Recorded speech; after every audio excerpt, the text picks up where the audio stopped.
Hola everybody, good morning. So today we are going to be doing this last problem for areas under the curve, and then we are moving on to something more mathematical, more algebraic if this is not algebraic enough. So this problem, find the area of the region bounded by the graph of f of x equals 4 minus x squared, the x-axis, and the vertical line x equals 1 and x equals 2.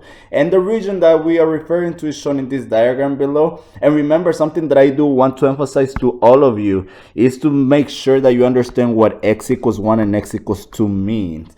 We, at least in my brain, it always worked like in just 2 dimensions, just on a straight line. But in this case, it actually means, that all the points with x equals 1 as an x coordinate and x equals 2 as an x coordinate. Example, 1, 3, 1, 7, 1, 999, 1, negative 20,000.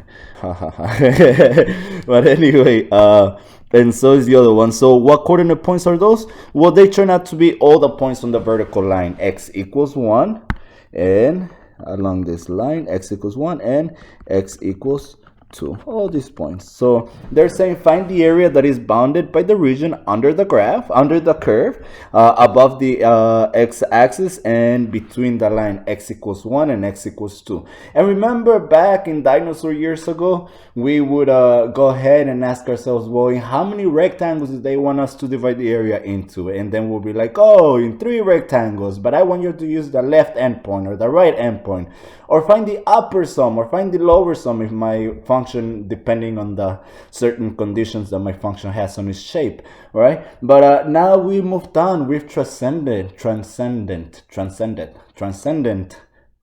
transcended. There we go. We've transcended to something more beautiful, more mathematically, that applies to all this, and that is finding the area by taking the limit. All right, the limit of what? Well, the limit of all the little rectangles that we would have drawn. How many rectangles? N number of rectangles. Let n go to infinity. And remember, some textbooks might say let n go to infinity. Others might refer to as let delta x go to 0. And the same process applies. The same algebraic process, the same formulas. It's until the end. Until the end, you substitute a 0 instead of an infinity into whatever expression you end up with. So let's tackle this problem. All right, so we know that we want to find the area, so we need to use the limit notation. Well, the area is going to be equal to the limit as n goes to infinity. The limit of what? Let me change it. Mine is too thick. Here we go. Limit as n goes to infinity of the summation from I equals 1 to n of what? Well, of the rectangles that we would have drawn. Each rectangle has a base and a height. Well, the base is delta x, that amazing delta x that we need to calculate, and the height is, well, whatever the function value is at that particular x value that we are dividing our interval into. So let's see, our delta x would have been equal to b minus a over n, and yeah, sorry, it needs to be a little bit thicker. There you go. So f times ci times delta x. What is this ci?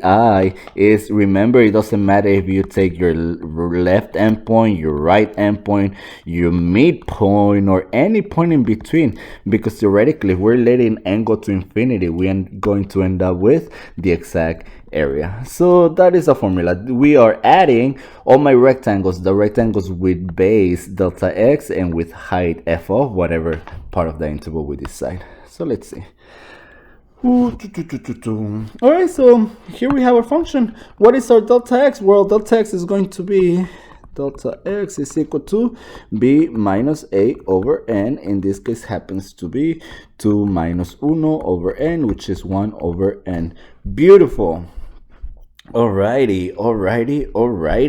So let's begin then. The area is going to be equal to the limit as n goes to infinity of the summation of f of, well, are we going to be using the left endpoint or the right endpoint? And if you remember from the previous video, I said that we have to choose one of the points in between. The ci could be either or anything in between. So by just I like to use the right endpoint. It's just way simpler. It works simpler for me. You are free to choose whatever endpoint you decide, all right? So if I decide to use the right endpoint, what does that look like then? Well, imagine this is my interval and this is any random ith interval. So if I use the left endpoint or the right endpoint, well, remember, if I would have started at 0 and I did not start at that particular point, let's say I started at a particular point A.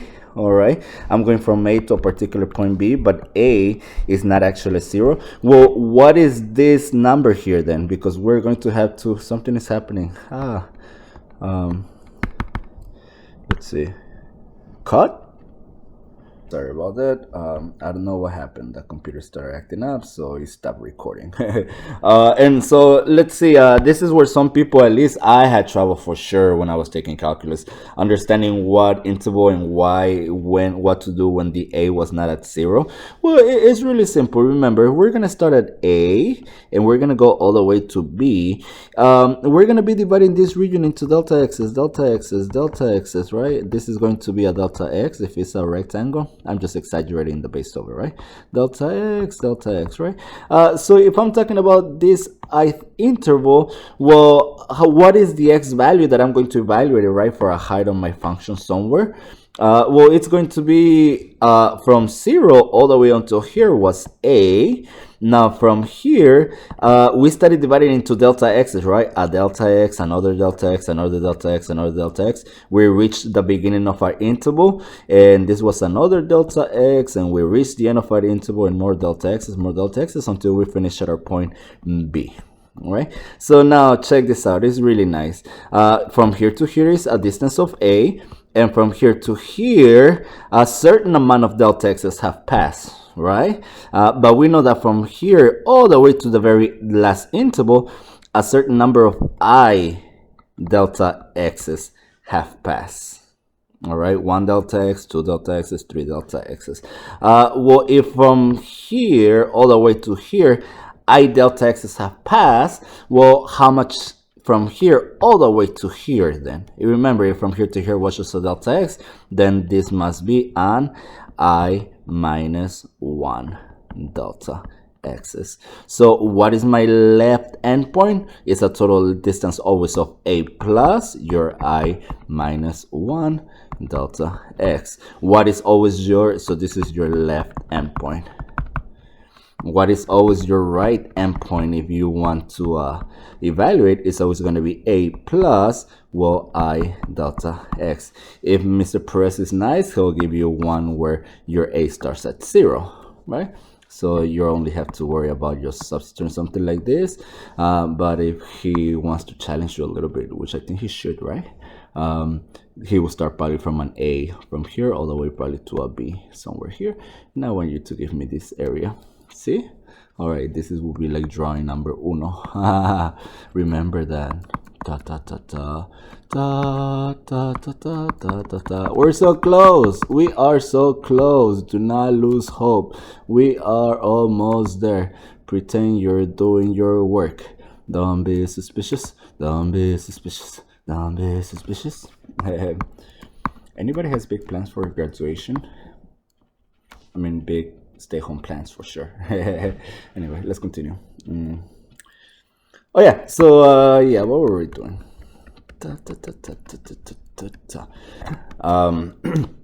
So let's see, we're going to evaluate here on our function our height, and we're going to say we're going to be using our left our right endpoints. It's always going to be a distance of A plus I delta x times the base, and the base of each one, remember this, I'm writing this right here, and the base is going to be delta x, which is right here. Well, thankfully we do have a function where to insert this baby at, and our function is f of x is equal to 4 minus x squared. So square, no square. Let's see, sorry. This is really early morning. So let's see, limit as n goes to infinity of the summation of, notice that I started losing notation right away, from I equals 1 all the way to n of f of, well, what is my a? My a happens to be 1 plus, well, do I know my I? Of course I know my I. It's always going to be 1 2 3 4 5, so it's going to be I. Do I know the delta x? That's what I meant to say, but you see how I try to fix it? Just for you guys. I miss you all. We know that delta x is 1 over n, so this becomes I times 1 over n times delta x, and again delta x is 1 over n, and now we can multiply this, and this becomes I over n. So now we actually have the limit as n goes to infinity of the summation from I equals 1 to n of, well, go to your function. Let's see, my function is 4 minus, what is the value that I'm inserting? I'm inserting 1 plus I over n squared times this part here, 1 over n.